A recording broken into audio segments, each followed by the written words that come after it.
The research station EO7 drifted silently in the cold void of space, orbiting a dying red dwarf star that cast faint orange light across its battered hull. It was supposed to be a banded relic from humanity's early attempts at deep space exploration, but Dr. Ilara Kim knew better. Her ship's sensors had picked up strange energy readings emanating from within the derelict structure, and as someone who specialized in xenobiology, she couldn't resist investigating. Ilara floated through the airlock, her boots clanking softly against the rusted metal floor. She carried only her scanner and a handheld plasma torch for emergencies, not exactly combat gear. But she wasn't expecting trouble.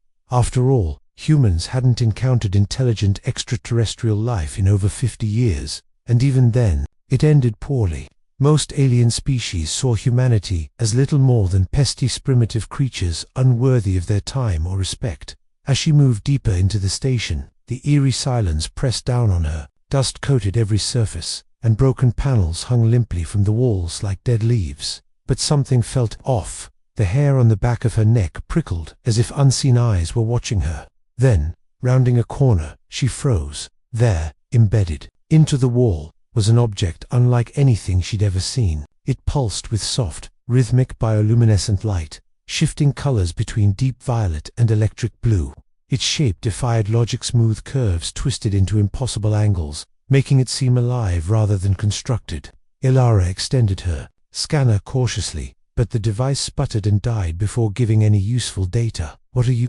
she whispered, reaching out hesitantly. Her gloved fingers brushed the surface, and the thing reacted instantly. A surge of warmth radiated outward, followed by a low, resonant hum that vibrated through her entire body. Startled, Ilara pulled her hand back just as symbols began to appear on the construct's surface, alien glyphs glowing faintly green. Before she could process what they meant, a voice echoed behind her, smooth and melodic, yet utterly alien. "You're in the wrong room," it said. Spinning round, Ilara found herself face to face with a towering figure, at least 8 feet tall.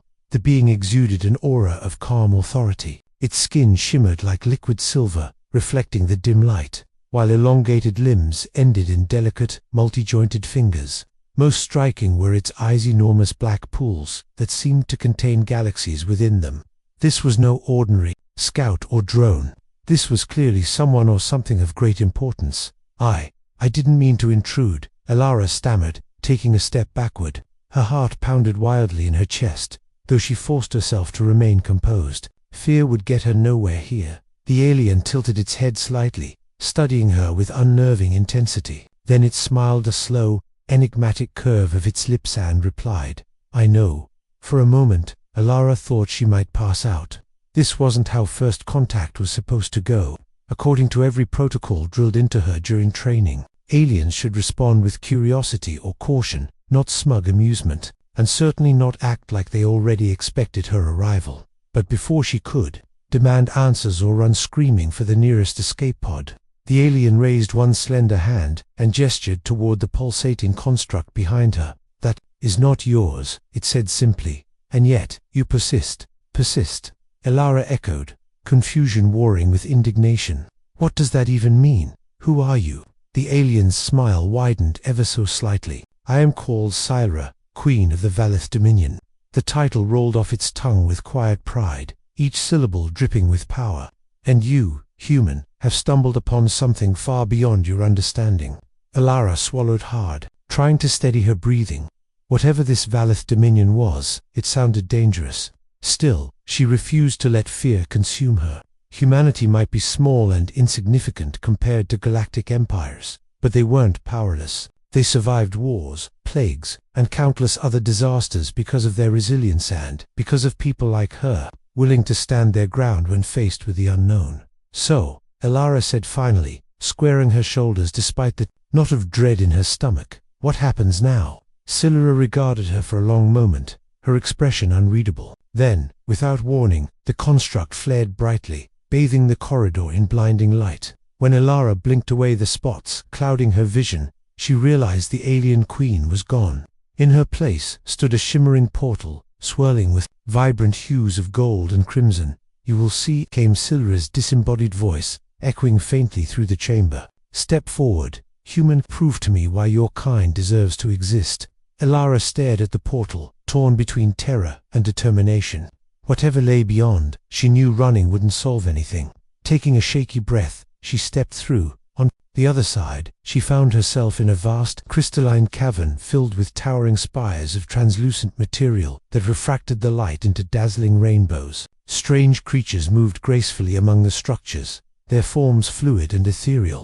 But one sight dominated everything else. A colossal throne carved from living stone, atop which sat Syra, gazing down at her with those endless galaxy eyes. "Welcome," the queen murmured, her tone both inviting and menacing.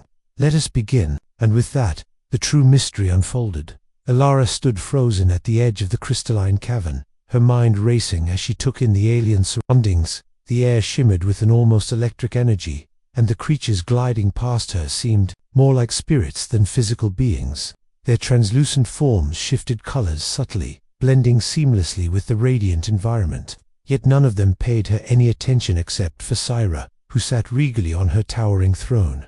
The alien queen leaned forward slightly, resting her chin on one elegantly curved hand. Her galaxy-like eyes bore into Ilara's soul, unreadable but undeniably intense. "You have courage," Syra said finally, breaking the silence. "Few would dare step through a portal without knowing what lies beyond." Elara swallowed hard, forcing herself to meet the queen's gaze. "I didn't exactly have much choice," she replied, her voice steadier than she expected. "Besides, curiosity is kind of our thing." Syra tilted her head, intrigued. "Curiosity, a dangerous trait. It has driven countless species to ruin." "Maybe," Elara shot back, finding a spark of defiance within her. "But it's also what's kept us alive this long. Humans don't give up. Easily we adapt. We learn, and we survive." For a moment, Syra was silent, studying her as if trying to decipher some hidden truth beneath her words. Then, with a flick of her fingers, the ground beneath Elara began to shift. Crystalline panels rose around her, forming walls that enclosed her in a small chamber. Panic surged through her chest as she realized she was trapped, but before she could protest, the panels lit up, displaying images that made her blood run cold. They showed Earth, or rather, its destruction. Fire raged across continents, oceans boiled away, and cities crumbled into dust. Alien ships loomed overhead, raining devastation upon the planet. But worst of all were the faces of humanity, terrified, desperate, defeated. Elara recognized landmarks from her childhood, places she had once called home, now reduced to ash. "This is your future," Syra declared, her tone devoid of emotion. "If you continue down your current path, this is what awaits your kind." Elara clenched, her fists, anger bubbling beneath her fear. "That's not possible," she snapped. "We've barely begun exploring space. We haven't done anything to deserve." Syra interrupted, rising gracefully from her throne. She descended toward Elara, each step resonating with quiet authority. "Deserving has nothing to do with it. Your species consumes recklessly, fights among yourselves, and show no regard for the balance of existence. You are a storm waiting to destroy everything in your wake." Elara wanted to argue, to defend humanity against these accusations, but deep down, she knew there was truth in Syra's words. Humanity wasn't perfect. Far from it. Wars, pollution, greed, they were all part of their history. But so were compassion, innovation, and hope. How could this alien queen see only their flaws? "You don't know us," Elara said firmly, meeting Syra's piercing gaze. "Yes, we make mistakes, but we also create art, music, science. We dream of better worlds, even when we're surrounded by chaos. And most importantly, we never stop fighting for survival for each other."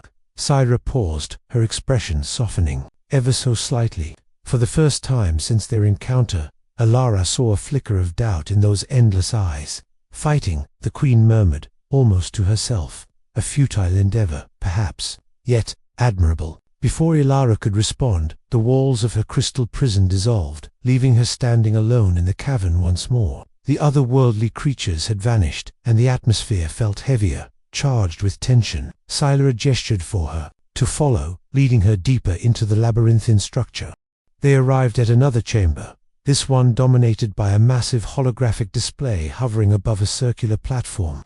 On it was a map of the galaxy, dotted with glowing markers representing various civilizations. One marker, the smallest and dimmest, pulsed faintly near the outer rim. "Earth." This is the Dominion, Syra explained, sweeping her arm across the map.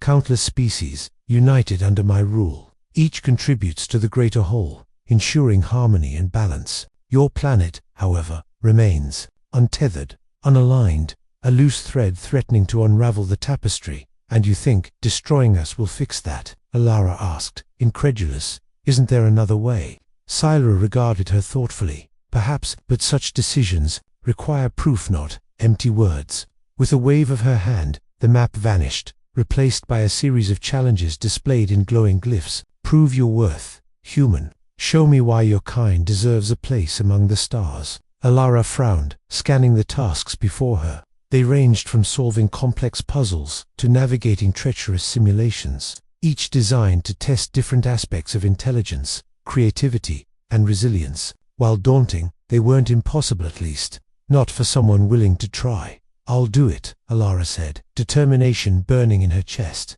Whatever it takes.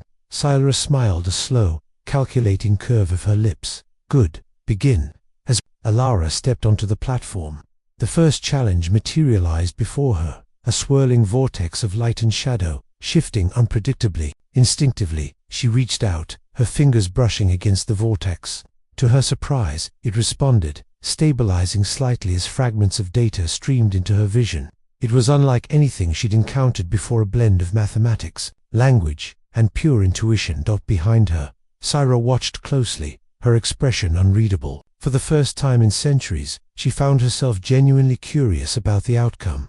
Could this fragile, flawed species truly rise to the occasion? Or would they falter, proving her assumptions correct? The vortex swirled violently before its chaotic patterns shifting faster than she could fully comprehend. Fragments of alien symbols and equations danced across her vision, overwhelming her senses. Her mind raced as she tried to make sense of the challenge, a puzzle that seemed designed not just to test intelligence, but also adaptability, creativity, and sheer willpower. Alara took a deep breath, grounding herself. She reminded herself why she was here, not just for humanity's survival, but to prove something greater, that humans were more than their flaws, more than mere consumers or destroyers. They were builders, dreamers, survivors. With renewed focus, she extended both hands this time, letting the energy of the vortex flow through her fingertips. To her astonishment, the chaos began to slow slightly, responding to her touch. The swirling mass split into streams of data, each carrying fragments of the solution she needed. It wasn't enough to simply solve the puzzle. She had to understand it. Interesting, Syra murmured from behind her, watching intently. Most species would have panicked by now, given up entirely. Alara didn't respond. All her concentration was on deciphering the alien glyphs floating in front of her. Some resembled mathematical formulas, while others looked like abstract art. Yet there was a rhythm to them, an underlying logic that felt almost musical. Her training kicked in. As a xenobiologist, she'd spent years studying patterns in nature, how ecosystems thrived through balance, how life adapted to even the harshest conditions. This was no different. If she could find the harmony within the chaos, she could unravel the mystery. Slowly, piece by piece, the vortex began to stabilize. Symbols aligned, forming coherent sequences that pulsed with steady light. Each success brought a surge of confidence, fueling her determination. But just as she thought she was close to finishing, the vortex shifted again, this time erupting into a storm of jagged shards that lashed out at her mentally, testing her resolve. Pain shot through her temples, and she stumbled backward, nearly losing her footing. For a moment, doubt crept in. Was this truly impossible? Had she overestimated humanity's ability to rise above such challenges? But then she remembered something her mentor once told her. When logic fails, trust your instincts. Closing her eyes, she let go of the rigid analytical approach and allowed her intuition to guide her. Instead of forcing the vortex to conform to her expectations, she listened to its rhythm, feeling its pulse as if it were alive, and it worked. The vortex calmed, its wild energy settling into a gentle hum. One final sequence emerged, glowing brightly before dissolving into nothingness. The chamber fell silent, save for the soft echo of her breathing. "Well done," Syra said, stepping forward. There was a flicker of genuine surprise in her voice, though her expression remained composed. Few can navigate the harmony trial without breaking. You showed remarkable resilience and ingenuity." Alara straightened, wiping sweat from her brow. "It's not just about solving problems," she replied, her voice steady despite her exhaustion. "It's about understanding them, finding balance. That's what humans do. We adapt, we connect, we grow." Scylla studied her for a long moment, then gestured toward the next challenge. This one materialized instantly, a crystalline maze suspended in mid-air, its walls shimmering with faint, pulsating lights. At first glance, it seemed straightforward, a pathfinding exercise, but as Alara stepped closer, she realized it was anything but simple. Each section of the maze contained traps, illusions, and shifting pathways that reacted unpredictably to movement. Worse still, the maze seemed alive, adapting to her every decision. Every step forward required careful thought, sometimes a leap of faith, as she navigated the labyrinth. Alara found herself relying not only on logic, but also on empathy. She imagined the maze as a living entity, trying to understand its motivations. Why did certain paths lead to dead ends? What caused the walls to shift when she hesitated? By treating the maze as a partner rather than an adversary, she began to anticipate its movements, turning obstacles into opportunities. At one point, she encountered a fork in the path where neither route seemed safe. Both led to apparent dead ends, yet something about the left-hand corridor felt warmer, more inviting. Trusting her gut, she chose it and discovered a hidden passage that opened up new possibilities. "You're unusual," Scylla remarked, appearing beside her unexpectedly. "Most would see this maze as a test of intellect or endurance, but you treat it as a dialogue, as though it has a soul." "Maybe it does," Alara replied, pausing briefly to meet the Queen's gaze.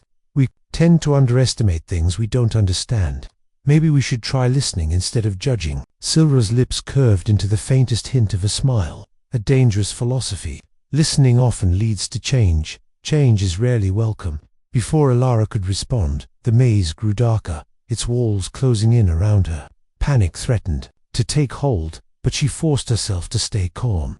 Focusing on the rhythmic glow of the lights, she sang softly under her breath, a melody she remembered from her childhood. To her amazement, the maze responded, its walls widening slightly as if moved by the sound. Encouraged, she continued singing, weaving her way through the shrinking corridors until she emerged into the central chamber. Exhausted but triumphant, she turned to face Scylla, who stood silently observing her. "You've proven resourceful," the Queen admitted, her tone softer now. "But there is still much to learn for both of us." Alara nodded, sensing a shift in the air.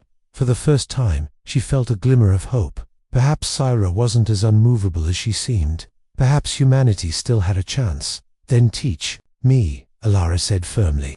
"Let me show you what we're capable of." Scylla regarded her for a long moment, then gestured toward the final challenge waiting beyond the chamber. "Very well, but remember, human courage alone won't save your kind. You must earn our respect and trust." As Alara prepared for the next trial, she couldn't shake the feeling that this was more than just a series of tests. It was a journey, one that would force her to confront not only the strengths of humanity, but also its vulnerabilities, and somewhere along the way, she hoped to remind the alien queen of something equally important. Even storms can bring rain. The final challenge loomed before Alara, massive, floating sphere suspended in the center of a vast chamber. Its surface shimmered like liquid mercury, reflecting distorted images of her own face back at her.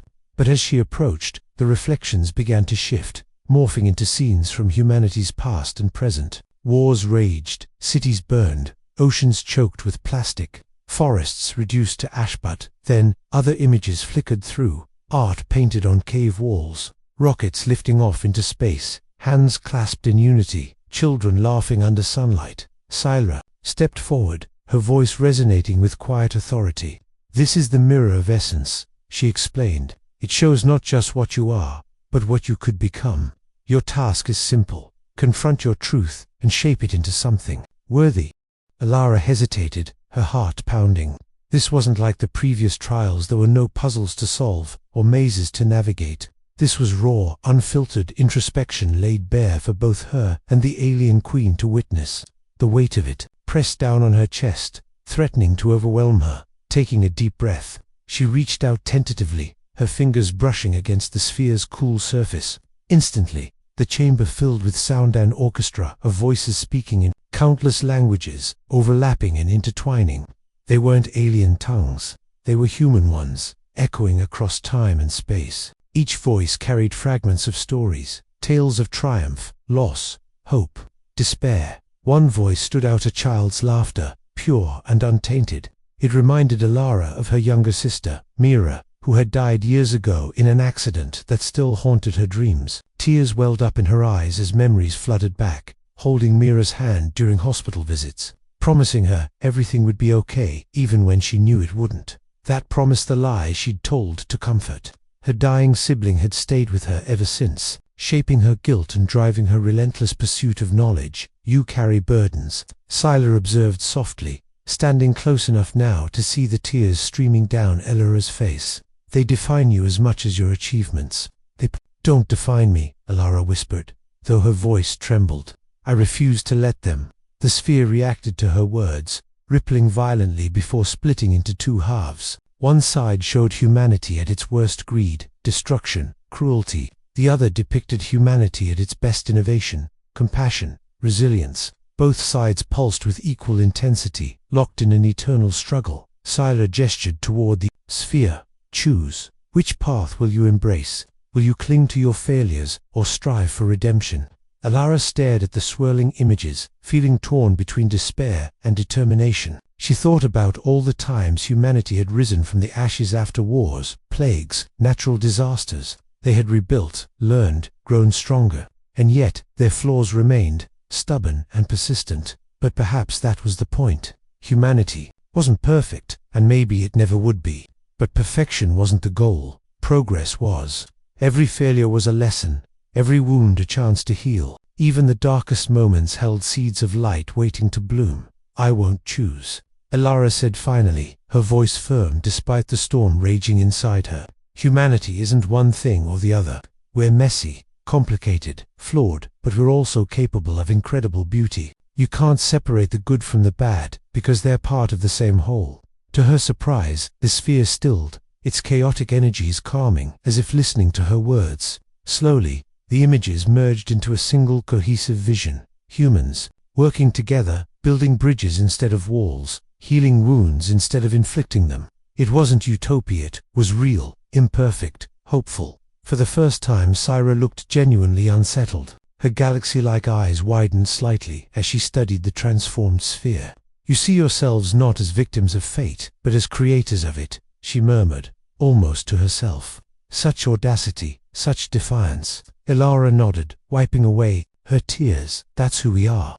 We mess up, we fall down, but we always get back up.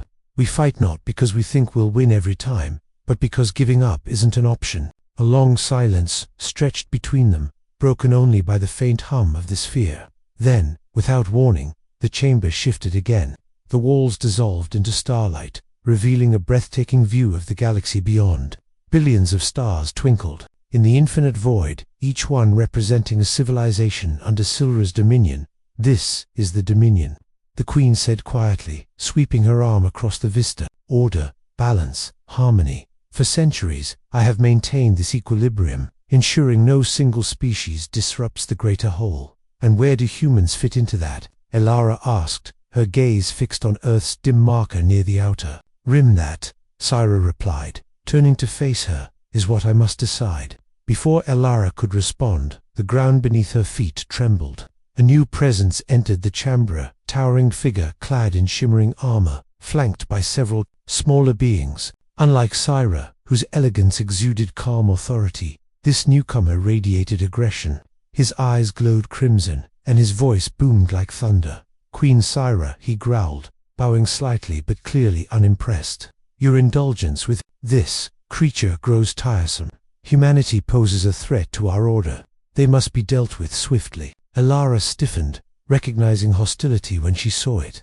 Beside her, Scylla raised a hand, silencing the intruder with a glance. General Vane, she said coolly, you forget your place. These matters are mine to decide. Vane sneered, his gaze flicking dismissively toward Alara. Then perhaps you require a reminder of what happens when weakness is tolerated. With a wave of his hand, the chamber darkened, and a holographic display appeared above them. It showed fleets of alien ships descending upon Earth, unleashing devastation on a planetary scale. "No," Ilara shouted, instinctively stepping forward. "You can't, we can," Vane interrupted, his tone dripping with contempt. "And we will, unless you prove otherwise." Syra turned to Ilara, her expression unreadable. "Do you understand? Now, human, this is why I test you, not merely to judge your worth, but to determine whether you deserve allies in this fight." Ilara's mind raced. She couldn't face an entire empire alone. But she also knew humanity couldn't survive another war, not one waged by beings so far beyond their understanding. Desperation fueled her resolve. If she couldn't stop them outright, she could, at least buy time for Earth, for her people. "Then help us," she pleaded, looking directly at Syra. "Not because we're perfect, but because we're trying, because we want to learn, to grow, to contribute. Give us a chance to earn your trust." For a moment, the chamber was silent, the tension thick enough to cut with a knife. Then, slowly, Syra nodded. "Very well," she said, her voice carrying both warning and promise. "But know this, my patience is not infinite. Prove yourselves not just to me, but to the Dominion." As Vane stormed out, seething with barely contained fury, Syra turned back to Ilara. "Come," she said simply. "There is much work to be done." Together, they walked toward the starlit horizon, leaving behind the remnants of doubt and fear. For the first time, Ilara allowed herself to believe not just in humanity's survival, but in its potential to change the galaxy for the better. The Dominion's vast council chamber was unlike anything Ilara had ever seen. It stretched endlessly in all directions, its walls composed of translucent crystal that shimmered with the light of distant stars. Within this ethereal space floated hundreds, perhaps thousands of alien delegates from across the galaxy, their forms as varied as the worlds they represented. Some were sleek and metallic, others organic and fluid, while a few seemed to exist somewhere between matter and energy. Yet despite their differences, they shared one thing in common, an air of quiet authority, each exuding the weight of civilizations far older and more advanced than humanity. Ilara stood beside Syra at the center of the chamber, her heart pounding as she faced the assembled beings. She felt impossibly small, like a single grain of sand on an endless beach. The stakes could not have been higher. Earth's fate hung precariously in the balance, and every pair of alien eyes bore into her with scrutiny bordering on hostility. Raised a hand, and the chamber fell silent. Her voice resonated through the space, calm but commanding. "Esteemed members of the Dominion Council, we gathered today to deliberate the future of a species known as humans. Their actions have drawn our attention, for better or worse.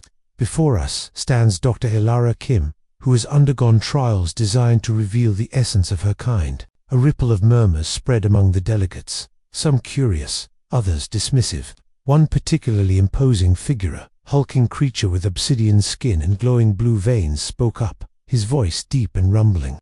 "Trials mean little if their outcomes are inconclusive. Queen Syra, your indulgence risks destabilizing the very order you swore to uphold." Ilara clenched her fists, fighting the urge to defend herself immediately. She knew now wasn't the time for impulsive reactions. It was a moment for strategy, unity, and above all, humanity's resilience. Syra regarded the speaker coolly. "General Vane raises valid concerns," she acknowledged, nodding toward him before turning back to address the council. "But let us not forget the purpose of these trials, to uncover truth. Humanity is young, flawed, and unpredictable, but so too were many of our own civilizations in their infancy. Shall we judge them solely by their imperfections, or shall we consider their potential?" Before anyone else could respond, another delegate, a slender, serpentine being with iridescent scales, slithered forward. Its voice was melodic, yet sharp, cutting through the tension like glass. "Potential is meaningless without action. What has humanity done to prove itself worthy of inclusion, or even survival? They consume resources recklessly, wage wars over trivialities, and show no regard for the balance of existence." Ilara took a step forward, her voice steady despite the knot of dread tightening in her chest. "You're right," she admitted, surprising both herself and the council. "We've made mistakes, terrible ones. But isn't destruction part of creation? Isn't chaos necessary for growth? We're still learning, still evolving, and yes, sometimes we stumble, but when we fall, we get back up. That's what makes us human." Her words echoed through the chamber, met with a mix of skepticism and intrigue. Several delegates leaned closer, studying her intently, while others exchanged whispers in languages she couldn't understand. Even General Vane, who had remained stoic throughout, tilted his head slightly, his expression unreadable. Sylara stepped forward again, her presence commanding absolute attention. Dr. Kim speaks of resilience, a trait that defines not just individuals, but entire species. Humans possess it in abundance, alongside qualities we often overlook: creativity, empathy, and an unyielding desire to reach beyond their limits. These traits may seem insignificant compared to the power wielded by the Dominion, but they are forces of their own. At this, a new voice joined the discussion, one softer and more contemplative. A diminutive, crystalline entity floated upward, its body refracting light into dazzling patterns. "Perhaps we underestimate them," it said, its tone almost musical. "They are fragile, yes, but fragility breeds adaptability. Look at how quickly they've advanced in such a short span of time. Could this be the beginning of something greater?" The chamber erupted into debate, voices rising and falling like waves crashing against a shore. Some argued passionately for humanity's destruction, citing past failures of similar species who had spiraled out of control. Others advocated caution, urging the council to give humans a chance to prove themselves further. The tension in the room grew palpable, pressing down on Ilar like a physical weight as the arguments raged around her. Ilar closed her eyes, focusing on the steady rhythm of her breathing. She thought about Earth, the lush forests, bustling cities, vibrant cultures, and the people she loved. Her parents, her colleagues, strangers she'd never met, all counting on her to fight for their survival. She couldn't fail them. Not here, not now. When she opened her eyes again, she spoke once more, her voice carrying a quiet strength that silenced the chamber instantly. "I won't pretend humanity is perfect. We're messy, complicated, and full of contradictions. But those flaws make us adaptable, capable of change. If given the opportunity, we can contribute to the Dominion not as followers, but as equals. Let us earn your trust. Let us show you what we're truly capable of." For a long moment, no one responded. Then, slowly, Solara turned to face her, her galaxy-like eyes reflecting a mixture of curiosity and determination. "Very well," she said, addressing the council. "Let this serve as a trial period. Humanity will be granted provisional status within the Dominion, under strict supervision. Should they prove themselves worthy, they may remain. Should they fail..." Her voice trailed off, leaving the implication hanging heavily in the air. General Vane glared at Alara, his crimson eyes burning with barely contained fury. "This is a mistake," he growled, his voice low and dangerous. "Mark my words, Queen Sylara will regret this decision." Sylara ignored him, instead gesturing for Alara to follow her out of the chamber. As they walked, the alien queen glanced at her companion, her expression softening ever so slightly. "You've taken the first step, human, but the hardest part lies ahead. Your species must rise to meet challenges greater than any you've faced before. Are you prepared for that?" Alara nodded, her resolve unwavering. "We always are." Behind them, the council resumed its deliberations, the galaxy holding its breath as humanity embarked on its most perilous journey yet. Back aboard the crystalline ship that served as Sylara's mobile throne, Ilara found herself alone in a quiet chamber designed for reflection. The walls shimmered with faint, pulsating lights, casting ever-changing patterns across the floor. She sat cross-legged on a cushioned platform, her mind racing despite the serene humanity had been given a chance, a fragile, conditional lifeline, but she knew it wouldn't last unless they proved their worth quickly and decisively. The Dominion's terms were clear. Provisional status meant Earth would remain under close surveillance, with strict limits on technological advancement and resource consumption. Any violation of these conditions could result in immediate annihilation. It was a precarious position, one that left little room for error, but Alara refused to see it as defeat. Instead, she viewed it as an opportunity, an unprecedented chance, to show the galaxy what humans were truly capable of. As she meditated, trying to calm her racing thoughts, the door to the chamber slid open silently. To her surprise, it wasn't Sylara who entered, but several members of the Dominion Council aliens, whose forms ranged from ethereal to mechanical, each radiating an aura of curiosity mixed with skepticism. They moved gracefully into the room, surrounding her without speaking, their movements synchronized as if choreographed. Elara rose slowly, meeting their gazes with steady determination. "I didn't expect visitors," she said carefully, unsure whether this was another test or something else entirely. One of the beings, a translucent figure resembling liquid light, spoke first, its voice flowing like water over smooth stones. "We have observed your species closely during your trials. Dr. Kim, you intrigue us." "Intrigue isn't enough," Elara replied, choosing her words cautiously. "If you're here to decide our fate, then tell me, what more do you need?" "To see," another delegate stepped forward, a towering insectoid creature with segmented limbs and multifaceted eyes that glimmered like gemstones. "We seek understanding." It clicked rhythmically, its language translated seamlessly through some unseen mechanism. "Your kind is unpredictable, chaotic, yet within that chaos lies potential we cannot ignore." Elara nodded, sensing an opening. "That's exactly right," she said, her tone firm yet respectful. "Humans thrive in chaos because it forces us to adapt, to innovate, to grow. We don't fear change, we embrace it. And while we may stumble along the way, every failure teaches us something new." The insectoid tilted its head slightly, studying her with an intensity that made her skin prickle. "Adaptation is valuable, yes, but adaptation alone does not guarantee harmony. Tell us, human, how will your species contribute to the greater whole? What can you offer the Dominion beyond survival?" Elara hesitated, searching for the right answer. Then inspiration struck her, realization born not just from logic, but from the very essence of humanity itself. "We offer connection," she said softly, her voice carrying conviction, "not just among ourselves, but with others. Humans are storytellers, dreamers, creators. We build bridges between cultures, ideas, and even species. Where others might see differences as barriers, we see them as opportunities to learn, to share, to unite." Her words hung in the air, resonating deeply with the assembled delegates. One by one, they exchanged glances, their expressions shifting subtly from doubt to contemplation.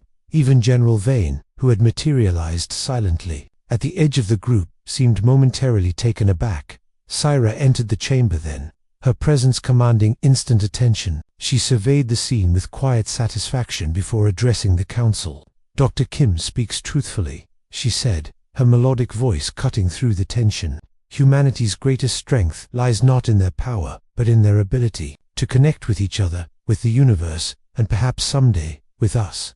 Vane snarled, his crimson eyes blazing. "Enough of this sentimentality. Connection means nothing without discipline, without order." "And yet," countered the crystalline entity from earlier, floating closer to Elara, "order without connection is hollow. Balance requires both." The debate reignited, voices rising and falling in a cacophony of perspectives. Elara remained silent, letting the council wrestle with the implications of her words. She knew now wasn't the time for further argument, it was the moment to act. Without warning, she reached into her pocket and pulled out a small device she'd brought from Earth, a simple music player. Pressing play, she let the strains of Beethoven's Ninth Symphony fill the chamber. The powerful notes swelled, transcending language and form, resonating with every being present. For a brief moment, the delegates froze, captivated by the raw emotion conveyed through sound. When the final chord faded, silence settled over the room. Syra turned to Elara, her expression unreadable but undeniably moved. "You've shown us something remarkable today," she murmured, "a glimpse of what makes your species unique." Elara met her gaze, her heart pounding with hope. "Music is just one example. Imagine what else we could create together. You'll let us." For the first time, Syra smiled fully, her galaxy-like eyes shining with newfound respect. "Very well, Dr. Kim. Consider this your breakthrough moment. Humanity has earned its place not merely as observers, but as participants in the Dominion." The council erupted into murmurs of agreement, even Vane begrudgingly nodding his assent. As the decision sank in, Elara felt a wave of relief wash over her, but also responsibility. This was only the beginning. The real work lay ahead, and yet, as she stood there surrounded by alien beings who had once dismissed humanity as insignificant, she allowed herself a quiet smile. Against all odds, they had proven their worth not through brute force or grand declarations, but through the simple, undeniable power of connection. In that moment, the galaxy began to change. The journey back to Earth was unlike anything Alara had ever experienced. Silra's crystalline ship moved through space with effortless grace, its sleek form cutting through the void like a blade of light. From the observation deck, Alara gazed out at the stars, her heart swelling with both pride and trepidation. Humanity had been given a second chance, a fragile, conditional lifeline, but she knew this was only the beginning of a much longer journey. Syra joined her there, her presence as calm and commanding as ever. Together, they stood in silence, for a while, watching the galaxy unfold before them. Finally, the alien queen spoke, her voice soft but resonant. "Do you know why I chose to spare your species, Dr. Kim?" Alara glanced at her, surprised by the question. "I thought it was because of the trials, the challenges I faced." Syra shook her head slightly, her galaxy-like eyes reflecting the distant starlight. "The trials were important, yes, but they were not the deciding factor. What truly convinced me was something far simpler. Your ability to connect, not just with others, but with ideas, emotions, and possibilities. You showed me that humanity's greatest strength lies not in domination or perfection, but in your capacity to reach beyond yourselves, to dream, to create, to unite." Alara felt a lump rise in her throat. She hadn't realized how much weight those words carried until now. "Thank you," she said quietly, her voice trembling with gratitude. "But this isn't just my victory. It belongs to everyone on Earth, everyone who's ever fought for a better future, even when the odds seemed impossible." Syra nodded, a faint smile curving her lips. "Then carry that message home, Dr. Kim. Remind your people of what they've achieved and of what they must continue to strive for. The Dominion will watch closely, but ultimately, the path forward is yours to shape." When the ship descended into Earth's atmosphere, Alara felt a surge of emotion she hadn't anticipated. Below her lay the blue-green orb she called home, its oceans shimmering under sunlight, its countenance teeming with life. Despite its flaws, it was beautiful, a testament to resilience and hope. As the ship landed in a secluded desert region, she stepped out onto familiar soil, breathing in the crisp air with a sense of renewed purpose. A delegation awaited her, scientists, diplomats, and military personnel, all eager to hear her report. But instead of launching into details about the Dominion's demands or protocols, Alara began with a story. She told them about the trials, the council chamber, and the moment she played Beethoven's symphony to an audience of alien beings. She described Silra's words, the crystalline maze, and the mirror of essence that forced her to confront humanity's duality. And then, with tears glistening in her eyes, she delivered the message that would change everything. "We've been given a chance, a rare opportunity to prove ourselves, not just to the galaxy, but to ourselves. Let us honor that chance. Let us build bridges, heal wounds, and dream bigger than we ever thought possible. Because if we can do that, if we can show the universe what it means to be human, we won't just survive, we'll thrive." Her words ignited a fire within the crowd, spreading like wildfire across the planet. News outlets broadcast her speech, worldwide, uniting billions in a shared vision of hope and determination. Governments set aside their differences to collaborate on sustainable solutions. Scientists worked tirelessly to innovate without compromising the planet's balance. Artists painted murals celebrating unity and resilience. For the first time in history, humanity acted not as separate nations, but as one collective force. Months later, as Alara stood atop a hill overlooking a bustling city bathed in golden sunset light, she received a message from Syra. It was brief, but profound. "You have begun to earn our trust, humans. Continue to shine." Tears welled up in Alara's eyes as she read the words. She looked out at the horizon where children played and laughter echoed through the streets. Somewhere among them was the next generation, the ones who would carry humanity's legacy forward, shaping a future brighter than anyone could imagine. As the sun dipped below the horizon, painting the sky in hues of orange and purple, whispered softly to herself and to the stars above, "They always said we were insignificant, that we didn't belong. But they were wrong, because even storms can bring rain, and even chaos can give birth to creation." And with that, the galaxy changed forever, not because of weapons or power, but because of the indomitable spirit of humanity.